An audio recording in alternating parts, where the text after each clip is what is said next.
अस्सलाम वालेकुम एवरीवन।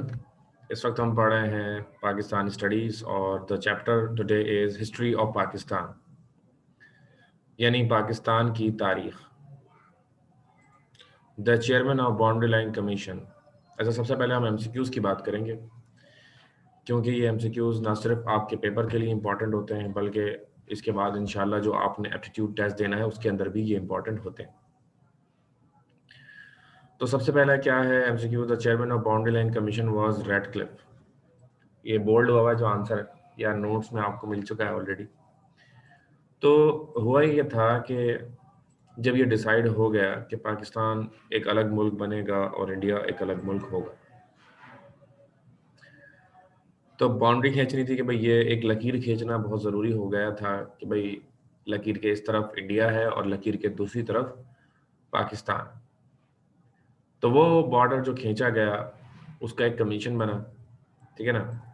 और the chairman of boundary line commission was sir Radcliffe, जो कि बरतानिया से स्पेशली ये लाइन खींचने के लिए आए। ठीक है जी। अब इनकी पूरी तारीख है, इन्होंने बहुत कि हिंदुओं के पास आकर ठहरे, उन्होंने इनके बड़े प्रोटोकॉल्स दिए और उसके बदले में हमें क्या मिला? सिर्फ नुकसान के।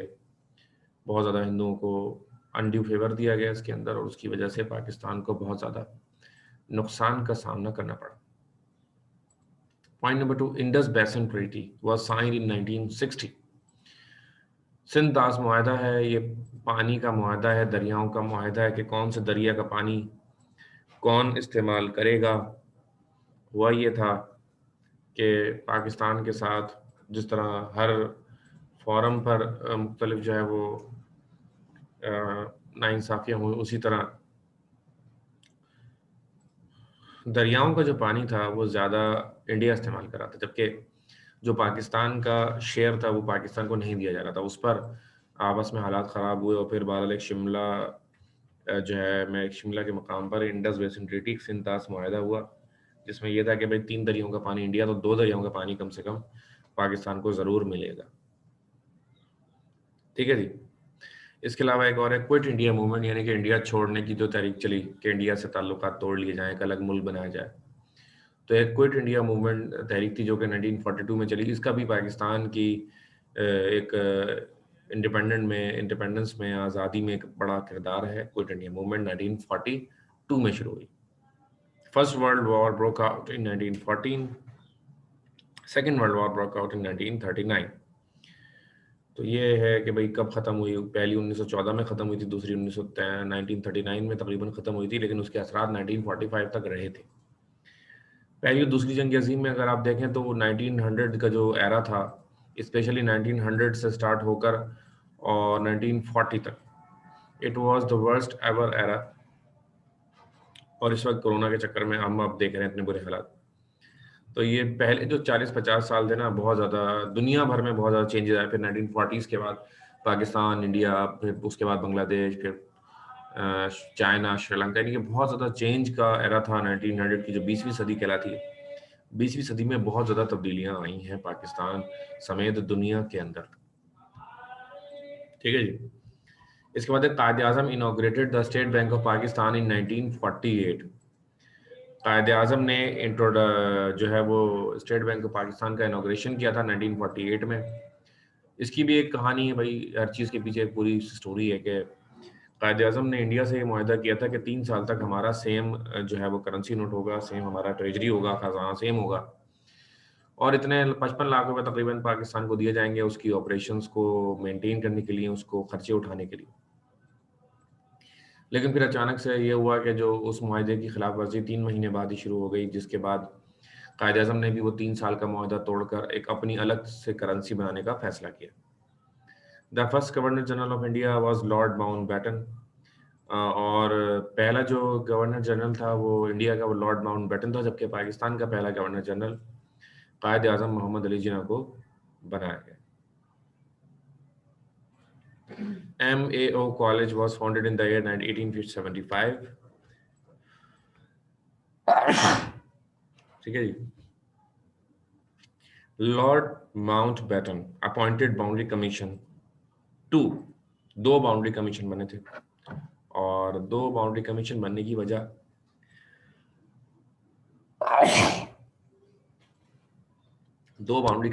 की वजह ये थी कि बॉर्डर दो तरफ होना था, एक ईस्ट और एक वेस्ट साइड। बांग्लादेश साइड जो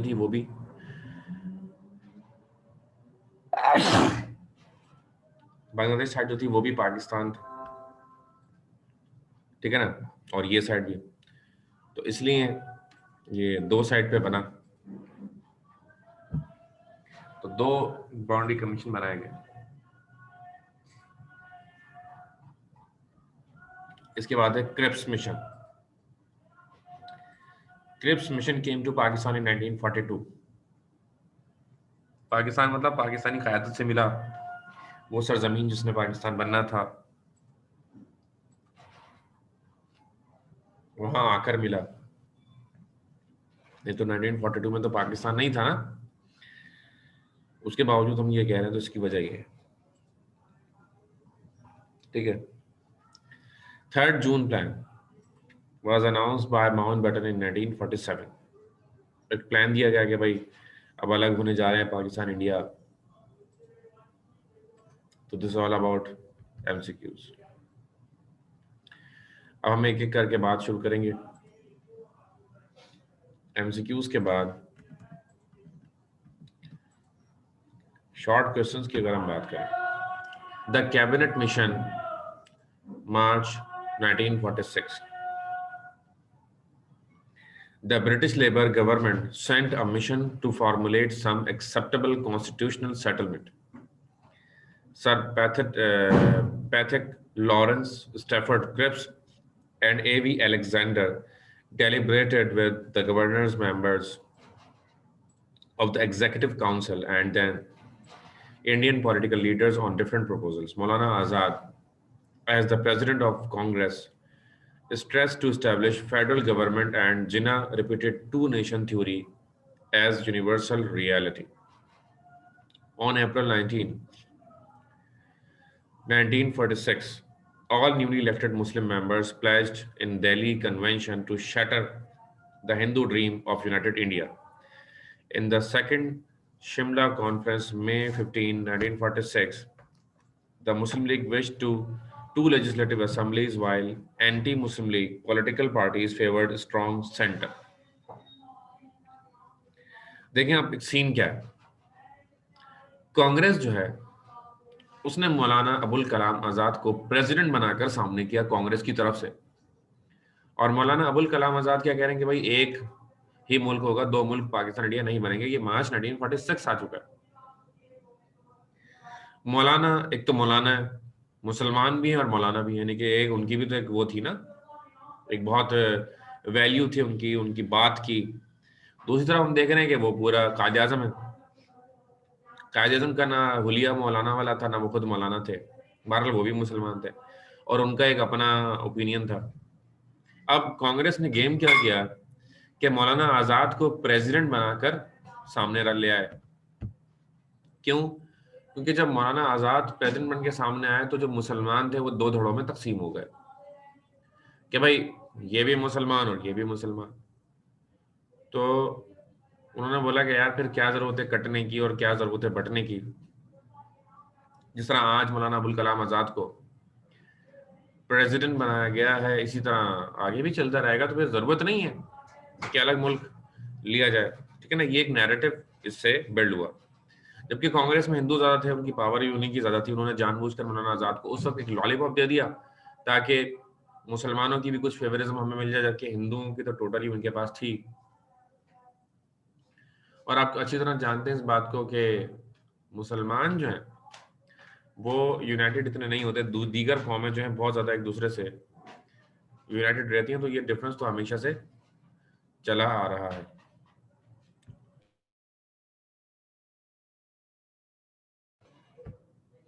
अच्छा, तो what do you know about cabinet mission of 1946? इसका शॉर्ट क्वेश्चन लिख लें बेटा। What do you know about the cabinet mission 1946।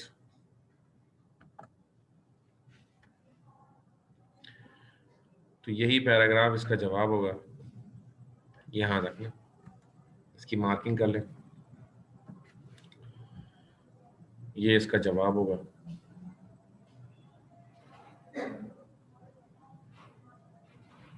सही है जी।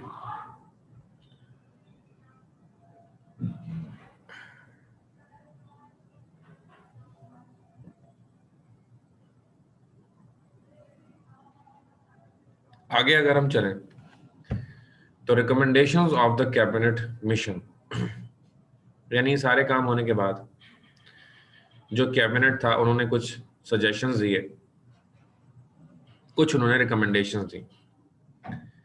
वो क्या थी? Number 1, centre to deal with foreign affairs, defence, communication, taxation, rest of the subject with provinces.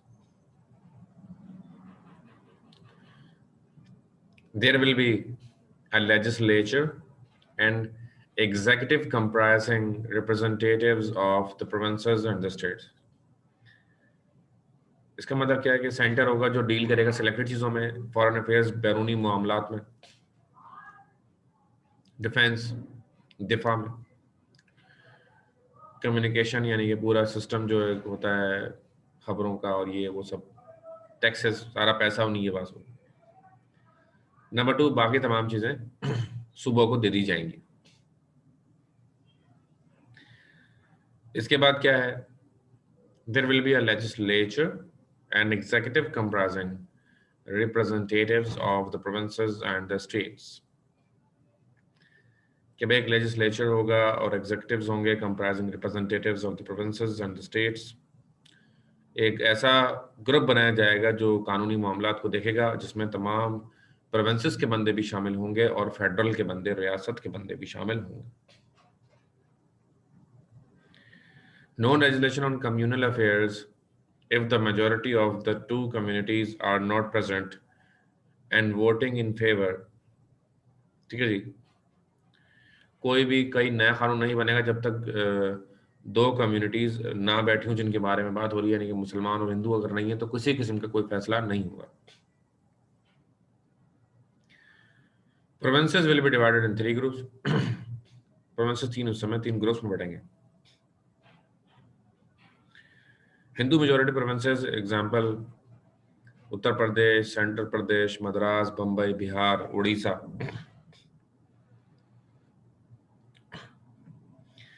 Muslim majority provinces NW, ठीक है ना, Punjab, NWFP, Baluchistan and Sindh, Bengal and Assam. Each group could decide what to be managed jointly and what should be managed by provinces themselves. They could decide if the group desired to frame constitution. After 10 years, a province by a vote of its legislature could ask for review of relationship with the union. It implied that a group or province could quit the Indian Union. इसमें तक कि हर 10 साल बाद एक review हो सकता है और रिव्यू में फैसला आप कर सकते हैं कि आपने इंडियन यूनियन के साथ रहना या नहीं है, क्योंकि रियासत एक होती है ना, यूनियन में होती है बेसिकली, तो ये आप फैसला कर सकते हैं। लेकिन एक बार जब आपने हामी भर दी साथ रहने की, तो फिर अलग रहने का जो सिलसिला होता है ना, उसको सिलेक्ट करना ना बहुत ही मुश्किल हो जाता है। उसकी वजह क्या है कि जब एक बार आप हामी भर देंगे, जब एक बार आपने हामी भर दी तो फौज तो आपके हाथ से चली गई। जब फौज आपके हाथ से चली गई, कल को 10 साल बाद अगर आप सोचें तो फौज तो है ही नहीं आपके पास, आप किसके सहारे अलग होने की बात करेंगे? ठीक है जी, सरपरस्त तो कोई रहा नहीं, अब वो तो फिर आपको जीने ही नहीं देंगे, तो फिर it is not possible. Then and there फैसला होना था। तो ये तो बातें सारी बेकार किसी उन्होंने की गई। See a constituent assembly to be elected by the elected members of the provincial assembly, seats to be divided into 3 categories: general Muslim, and six, on the basis of population in provinces, interim government to be set up. यानी कि वही government setup होगी कि जो है कितने लोग हैं और 5 साल के लिए यानी कि हुकूमत आएगी और उसके बाद फिर इलेक्शंस होंगे। अब इसके ऊपर मुस्लिम लीग का रिएक्शन देखिए। The Muslim League reiterated its demand for Pakistan. It accepted the plan for two reasons. Basis and foundation of Pakistan was in the compulsory grouping and the right to ask for review. Congress reaction. Congress was critical of groupings and right to ask for review of constitutional relationship. It agreed to contest elections for the Constitution Assembly but declined to be bound by the proposal of the cabinet plan. The non-sensational stand of the Congress was that they were free to make any change in the proposal. Definitely, the Muslim League was alarmed by the Congress intentions. Muslim league तैयार हुई groups बनाने में, ठीक है जी, मुसलमानों का group बन जाएगा तमाम सूबों का, तो वैसे ही हम एक अलग मुल्क की डिमांड तो कर सकते हैं ना, फिर तो खैर हो गई, आज हो जी बनाओ। तो कांग्रेस उस ग्रुप बनाने के भी खिलाफ हो गई, ठीक है ना। ये हुआ कि कुल मिलाकर बात ये कि वो सारी चीजें जो है ना वो सब मलिया मेट हो गई, कुछ भी नहीं हुआ। अब आ जाए जी 3 जून प्लान, इसका सवाल भी लिखते हैं।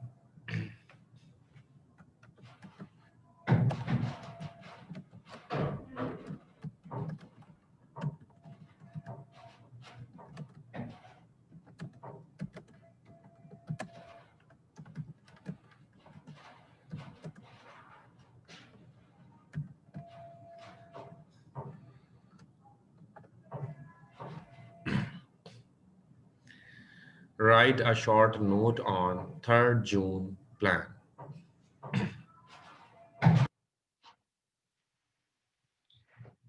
Write a short note on 3rd June plan. Features of the plan. Number 1.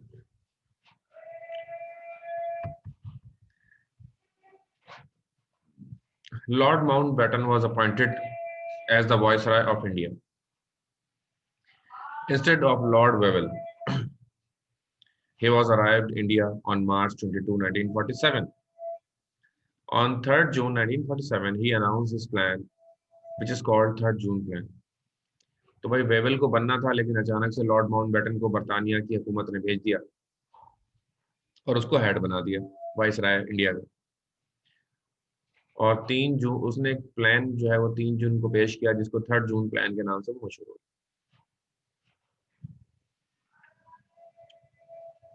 इसकी मशहूर और चीदा चीदा बातें क्या थी, आइए आपको एक एक करके बताते हैं। Number 1, the British will not impose constitution but the constituent assembly will frame a constitution. Number 1, बरतानिया कोई आइन नहीं बनाएगा, बल्कि जो असेंबली बनेगी यहाँ पर वही कोई कानून बनाएगी, वही सब कुछ बनाएगी। Number 2, the constitution will not be imposed on the areas that do not accept it. और वो जो भी आइन बनाया जाएगा, जो भी कानून बनाया जाएगा, जो इलाके उसको मानने को तैयार नहीं होंगे उन पर वो अप्लाई नहीं किया जाए। जो इलाके उस कानून को खुद से मानने को तैयार नहीं होंगे उन पर वो अप्लाई नहीं किया जाएगा, ठीक है जी।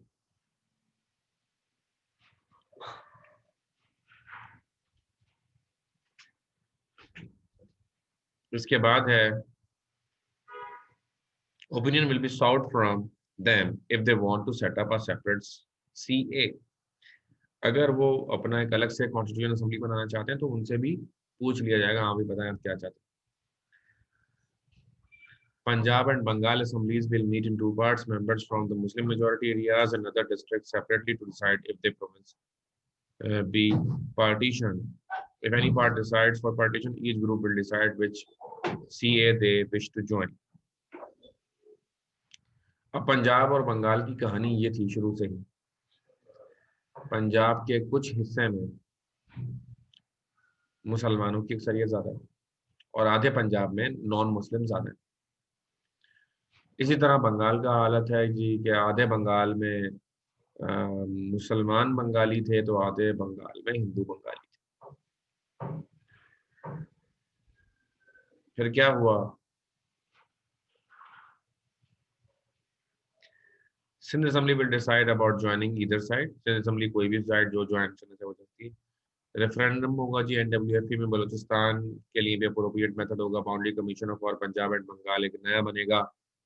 Princely states to decide for them, keeping in view their geographical contiguity। और फिर डेफिनेटली जो रियासतें हैं वो खुद ही डिसाइड करेंगी अपनी जोग्राफिकल बाउंड्रीज के बारे में। ठीक है जी। तो इट्स ऑल अबाउट के 3 जून प्लान में क्या क्या चीजें डिसाइड। वो वाइस राय था उस वक्त तक, क्योंकि इंडिया और पाकिस्तान अलग अलग नहीं हुए थे, लेकिन लोग तकरीबन अब बरतानिया के हाथ से निकल चुके थे। बरतानिया अपनी फौज हराने को तैयार नहीं था, क्योंकि पहले ही वो बहुत कुछ सह चुका था जंग अजीम में, वर्ल्ड वॉर में। और वही वर्ल्ड वॉर एक वजह बनी कि उसने ये फैसला कर लिया कि अब हम किसी सूरत भी यहीं का नहीं रहेंगे, बल्कि अब हम वी विल चेंज इट। ठीक है।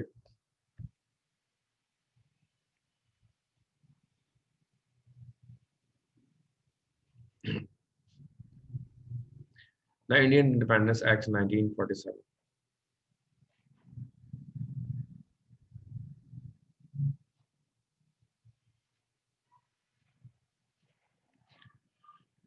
इंडियन इंडिपेंडेंस एक्ट आया कब? आया जी 1947 में। The British government introduce Indian independence bill in Parliament on July 4, 1947, and the Indian Independence Act was enacted after the fortnight of July 18. The act made no reference to any new constitution for the India. The act enabled the representatives of India and Pakistan to frame their own constitution and to provide for the exceedingly difficult period of transition. In another sense, the act was a mere formal reflection of the promises made under the Mountbatten Plan।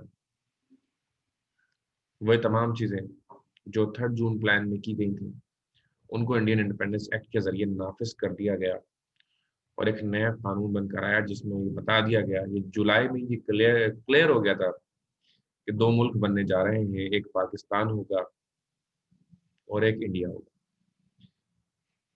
Pakistan किन areas पे बनेगा? जिन areas ने पाकिस्तान में शामिल होने की request की है या उनकी विलिंगनेस पाकिस्तान के अंदर शामिल होने की है, उन एरियाज पर डेफिनेटली पाकिस्तान ही बनेगा। लेकिन जो वो एरियाज जो इंडिया के साथ जाना चाहते हैं, चाहे वो मुसलमान मेजॉरिटी के होंगे या हिंदू मेजॉरिटी के होंगे, उन्हें इंडिया के साथ रखा जाएगा। अब हुआ यही कि मौलाना अबुल कलाम आज़ाद का, जैसा कि मैंने लेक्चर के स्टार्ट में आपको मैंने बताया, क्योंकि वो कांग्रेस के लीडर बन चुके थे और उनको बहुत ज़्यादा बढ़ाव चढ़ाव दिया जा रहा था, उनको अकल नहीं थी कि उनके बाद मुसलमानों के साथ वहाँ पर क्या होना है। और फिर यही हुआ कि उनके चक्कर में बहुत सारे मुसलमान इंडिया में रह गए और आज उनकी नस्लें वहाँ पर गुलामी की ज़िंदगी गुजार रही हैं। बहुत ज़्यादा इशूज़ हैं वहाँ पर मुसलमानों को, जिनका कोई पूछने वाला नहीं है, जिसका कोई सोल्यूशन नहीं दिया जा रहा। Important points of the act की अगर हम बात करें तो नंबर 1 इंपॉर्टेंट पॉइंट्स में है जी, 2 independent dominions Indian Pakistan were to be set up on 15 August 1947 के 2 इंडिपेंडेंट डोमिनियन बन जाएंगी, 2 मुल्क बन जाएंगे 15 अगस्त को 1947 को। Pakistan will compromise of Sindh Balochistan comprise Pakistan will comprise of Sindh, Balochistan and WFP, west Punjab and east Bengal, ये होगा Pakistan. The legislature of each dominion shall have full power to make laws for that dominion legislative supremacy, यानी कि उनको अपने इलाकों पर पूरा इख्तियार हासिल होगा. ठीक है जी. अच्छा, each dominion was empowered to modify his act through its Governor General up to March 31st, 1948, and thereafter its Constituent Assembly. Governor general जो रूल बनाना चाहे वो 31 मार्च तक बना सकता है, उसके बाद उन्होंने अपनी असेंबली बनानी. The king's power to veto laws और reserve them for his majesty pleasure was given up. Each new governor general was given the right to extend his majesty name to any bill passed by the dominion legislature of this country. एक बंदे को veto power दी जाएगी definitely, जैसे सदर को दी जाती थी हमारे मुल्क में भी.